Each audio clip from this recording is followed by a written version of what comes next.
when a player is stuck, they typically can cause two types of ball flight. One, they are unsuccessful of squaring the club face up or getting the club face in the position they wanted impact of, maybe only 1 or 2 degrees open if they're trying to hit a draw. And they come in with a club face 5 or 6 degrees open. They kind of get what we call getting blocked. Or they try to save it. Their body senses that they're getting ready to come in too open, and they flip their hands quickly trying to square it up to correct it. And then the club face actually gets closed, and the ball starts left and curves excessively left, so that you can have block pushes or snap hooks when you get stuck. The key difference that I see in Spencer Swing and Grant Wade, who's kind of the swing model that I use, is he does appear to be, his hips appear to be much more open. This can cause some control issues with the club face at impact. You can have an inconsistent position of the face of the club, and therefore the starting line of each shot can be different and not consistent. Here we are in the T4 position, target line 4th position. Spencer does get his hands behind him too much, and I think some of it is in the right elbow, might be separating from the chest a little bit too much. Needs to keep that down just a little bit. You might have seen a lot of the pros do these drills where they put their head cover underneath their right arm, and they learn to swing hugging that head cover. Vijay Singh has been seen doing that quite a lot. It's also a lot of other players will use that drill in order to feel the connection of the core of their swing, their shoulders and chest, and the core of their swing and their arms, so the arms don't get disconnected from the core. Here I show both players in the 3 position. This is when the left arm is parallel to the ground. I'm going to move Grant back and forth from 3 to 4 as he takes it up to the top of the swing. And you can kind of see how his upper body, his chest and his arms and his elbows are all moving together, connected as one, almost as one piece, all the way to the top.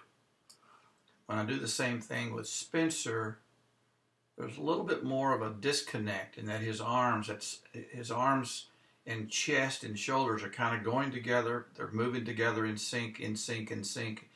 And then right about here, the arms kind of disconnect and just lift the club, but there's no longer connected to the coil of the body. There's just a lifting. So there's a separation there, a disconnect that occurs from 3 to 4 in Spencer, whereas Grant keeps that connection. Here we are at the 4th position again, and I've drawn a circle around both Grant and Spencer's hands at the top of the backswing.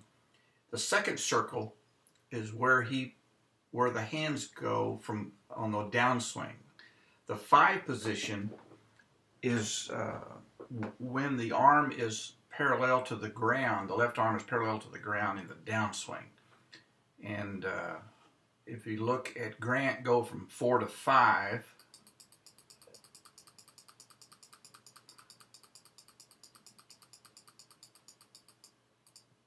he's got that angle. He's moving that club forward towards the golf ball, and he's not stuck. He's got his hands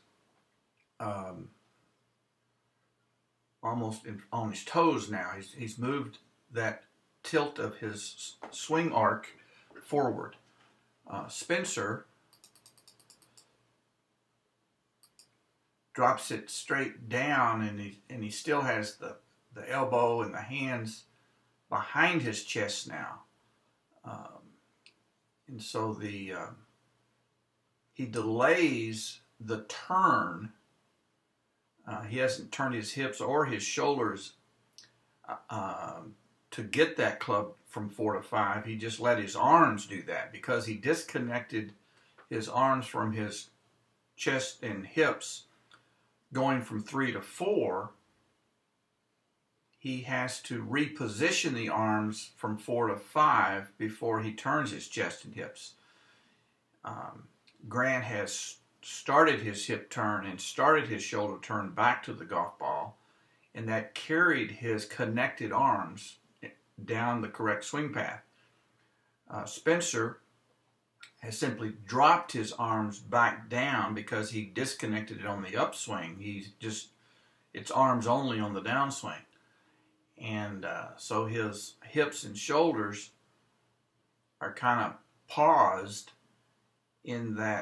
turned in that position and waiting for the arms to get caught up before they begin their turn. And so they get a late start in this position, and their correction is to then overspin to get around to the impact. Here we are at impact, and you can see that Spencer has a lot more hip turn. He's much more open to the target at this point. So he had to have a very fast hip spin. And it was many times we do wrong things for logical reasons. And so it was logical for him to speed up his hips because he did not start them soon enough in the downswing. His first move from the top of his backswing was arms only and no body, whereas Grant, the body and arms all move in sync in the downswing from 4 to 5, and so the hips and shoulders were a much smoother blended turn into the ball, and there wasn't a disjointed quickness in his hips because he didn't need it.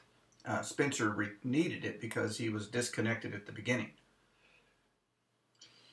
This is a missing fundamental or a flaw in Spencer's swing that does need to be corrected. If he were to play for several years with this move, it'll really make him struggle later on. So this is the right time to get this fine-tuned a little bit. You want to make sure that the driver that he's swinging is not too heavy for him. I don't really have a sense of that. It's possible that the movement that he's making is a compensation because of the weight of the club as he gets back and above his head and behind him. If you are ever down in this area or part of the country, give me a call. I would like to see Spencer and see if we can't get him on the right track. But work on some drills, and if you would, give me some feedback on his ball flight issues with the driver, and if you could send me a target line view of his iron swing. I'd like to see if he's making this same move with the iron that he is with the driver. I hope this helped. Talk to you later.